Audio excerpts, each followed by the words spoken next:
AITA for being willing to watch my brother's kids regularly but never my sister's kids when she may lose her job without help. My brother pays me well for this. I, 24, female, have known since I was a teenager that I never wanted to have kids. My husband feels the same way. We are both very much child-free by choice, and honestly, we are not huge fans of kids in general. We are happy with our quiet, introverted life together. We work from home, spend most evenings gaming or reading, and enjoy our peaceful routines. I have 2 siblings, an older brother who is 29 and an older sister who is 31. My brother and his wife have twins, a boy and a girl, both 6 years old. The twins are, honestly, the easiest kids I have ever encountered. They are very quiet, extremely well-behaved, and largely prefer to be left alone. There has been some speculation within the family that they might be on the spectrum, although nothing official has been diagnosed yet. They are just very self-sufficient little humans who barely speak unless spoken to, and they mostly just hang out with each other. They love to read, play games on their Nintendo Switch, or just sit quietly side by side doing puzzles.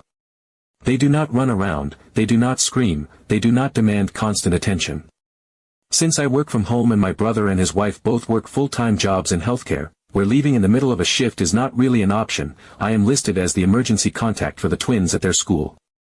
I get called to pick them up sometimes if one of them gets sick or if there is some kind of emergency. I also occasionally watch them when my brother needs help running errands, or just to give him and his wife a night out every now and then. I never mind it. To be honest, it is the easiest babysitting gig in the world. When they are over, I set them up in the living room with some snacks and their Switch, and they entertain themselves quietly for hours. I can stay in my office and work or play games without being interrupted. Sometimes they even make their own sandwiches if they get hungry. It barely feels like babysitting. My brother is always very appreciative and respectful about asking for help, and he pays me well whenever he asks me to watch them for longer periods, like on date nights. I genuinely do not mind helping him out because the twins are so easy that it feels like doing a favor for a friend who barely needs anything from you. Now, my sister's situation is very different. She has 3 kids, a 7-year-old boy, a 4-year-old boy, and a 2-year-old boy. Her kids are, frankly, a lot. Every family gathering turns into a circus because of them. The 7-year-old is constantly trying to run off and get into things he should not. You have to keep eyes on him at all times because he will disappear in a second if you turn your back. The 4-year-old has a screaming problem. He screams when he is happy, screams when he is mad, screams when he does not get his way. He also throws things, hits his brothers, and melts down regularly over pretty much anything. And then, of course, the 2-year-old is a typical 2-year-old, completely dependent, always needing to be picked up, fed, changed, entertained. I have never babysat for my sister. She has asked me many times over the years, and every time I have politely but firmly said no. I have never changed a diaper in my life, and I do not want to start now. The idea of spending even a few hours trying to wrangle 3 chaotic young kids sounds like an absolute nightmare to me. It is not that I hate her kids personally, they are kids, they cannot help being high energy and needy, but I know my limits, and I know I am not equipped to handle that kind of situation without completely losing my mind. Last year, my sister's husband left her. It was a big messy situation. He is a long-haul trucker, and while he does pay child support, he has basically dropped out of the kids' lives otherwise. He never comes to visit, never calls, nothing. My sister has been trying to handle everything on her own, and I do feel bad for her. I really do. I would not wish her situation on anyone. But at the same time, I am not willing to destroy my own mental health or jeopardize my career because of the choices she and her ex-husband made. Last week, her 4-year-old bit another kid at preschool. The preschool has a very strict policy: if a kid bites, they are suspended for a week. She got a call from the school telling her she had to come pick him up immediately and keep him home for a full week. She called me, practically begging me to go pick him up and babysit him during the day for the entire week because otherwise she would lose her job. I told her no. I work from home, yes, but I still have a full-time job. I have meetings. I have deadlines. I am trying to get promoted right now and my boss is watching me closely. I cannot spend my workdays supervising a difficult 4-year-old who requires constant attention. It would be completely different if it was like with my brother's kids, where I could just set them up with some quiet activities and check in once in a while. Her kid would need me to be fully hands-on, probably all day. I would not get any work done, and it would make me look completely unprofessional. She absolutely lost it. A few days later, when we were all at our mother's house for a family dinner, she brought it up again in front of everyone. She started crying and yelling, saying it was not fair that I always helped my brother but never her.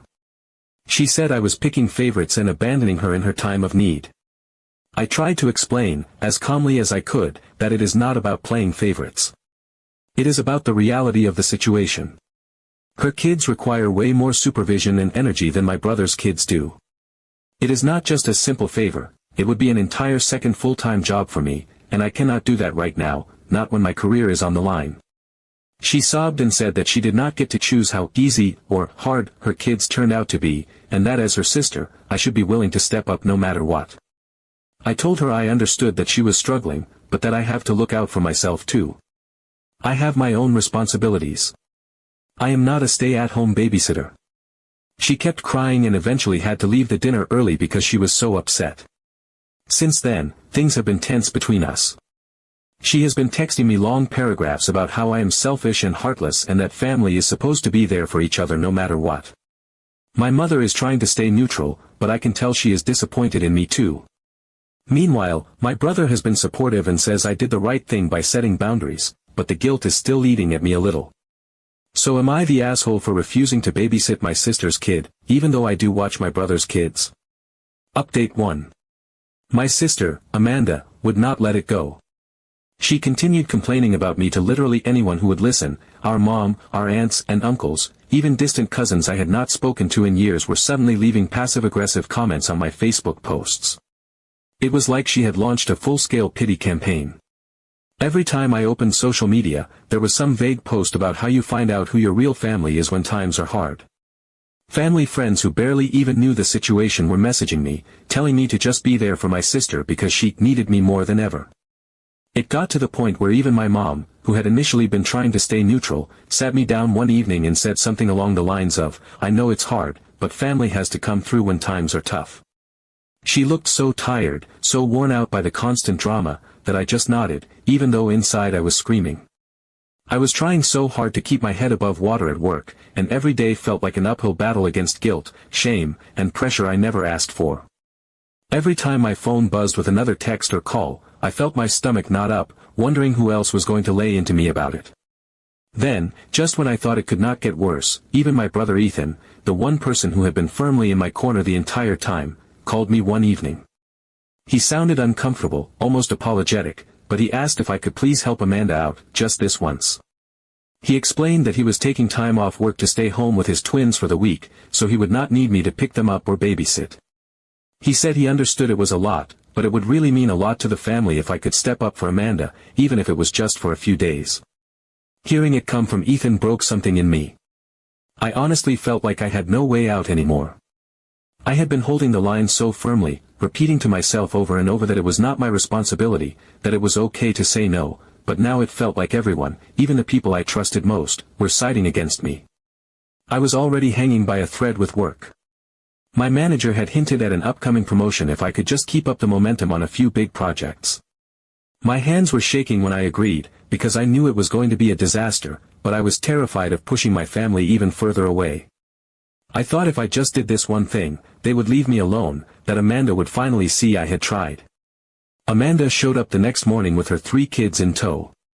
She barely looked me in the eye.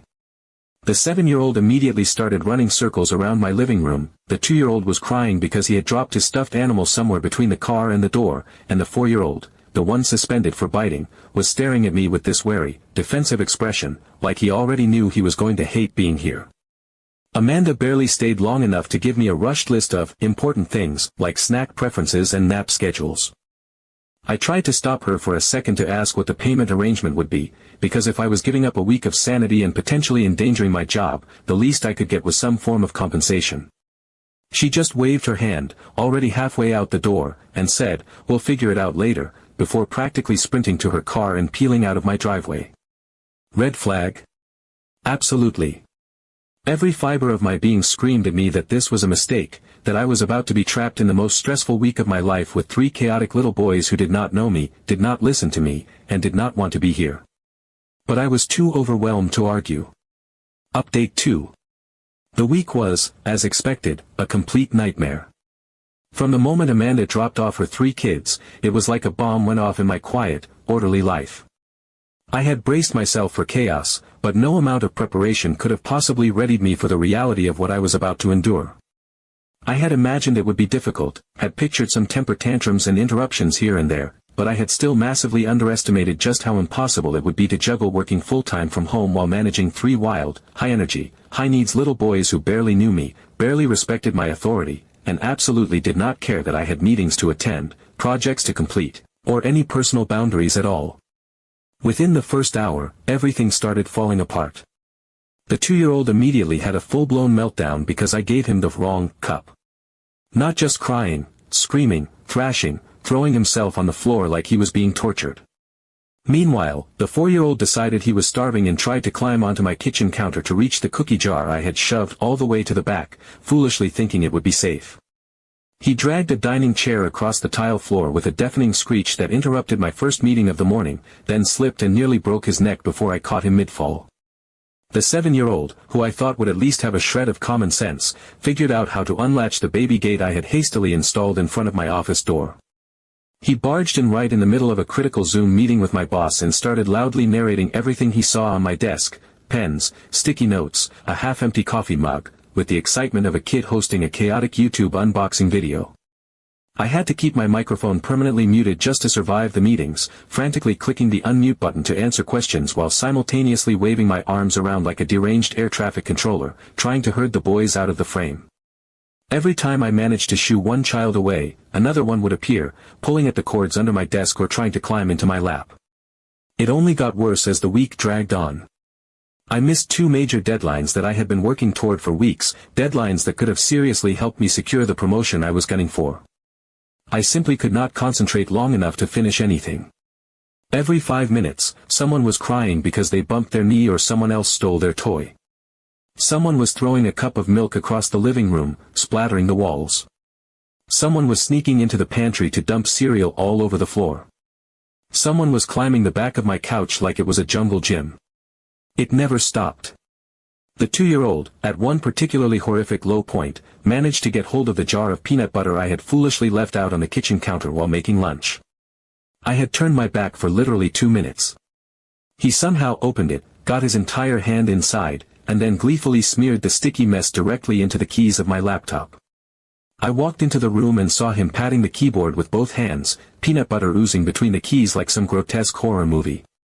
I spent the next hour hunched over it, using cotton swabs, compressed air, and every cleaning supply I owned, trying desperately to save it while the 2-year-old stood behind me screaming at the top of his lungs because I had taken the peanut butter away. I was exhausted in a way I had never experienced before. It was not just physical exhaustion, it was a full-body, bone-deep kind of burnout that left me feeling hollowed out and numb. I was snapping at my husband over tiny, meaningless things. I was sleeping horribly, jolting awake at every small noise, half convinced one of the boys was getting into trouble again. Every morning, I dragged myself out of bed, chugged coffee like my life depended on it, and counted the endless hours until Amanda was supposed to come back and relieve me of this nightmare. I stopped showering regularly because I could not find a spare 5 minutes when none of the boys were trying to kill themselves or each other. I ate scraps left over from their abandoned lunches, hastily scarfed down while standing at the sink. I could feel myself unraveling a little more with every tantrum, every broken object, every shriek that echoed through the house. Finally, Saturday arrived. The day Amanda was supposed to pick them up. I barely slept the night before because the 2-year-old had gotten scared of the dark around midnight and kept crawling into my bed, only to spend the night tossing, turning, and kicking me in the ribs every 30 minutes. By the time morning came, I was running purely on caffeine and a dangerous amount of simmering rage, my nerves completely shot. Amanda finally pulled into the driveway mid-afternoon, hours later than she had originally promised. She strolled up to the front door as if nothing had happened, her hair freshly done, her makeup flawless, wearing clean, ironed clothes. She looked like she had spent the week at a spa, not abandoned her kids with an unwilling and overwhelmed babysitter. She smiled brightly, breezily thanking me in that casual, sing-song voice people use when they have absolutely no clue how badly they have inconvenienced you. It felt like a slap in the face. I waited, giving her the benefit of the doubt, thinking she would surely bring up payment. Surely, after seeing the wrecked state of my living room, the dark circles under my eyes, the scattered toys and empty juice boxes everywhere, she would acknowledge that this was not some minor favor but a massive burden I had taken on. I had saved her hundreds, maybe even over $1,000, in childcare expenses.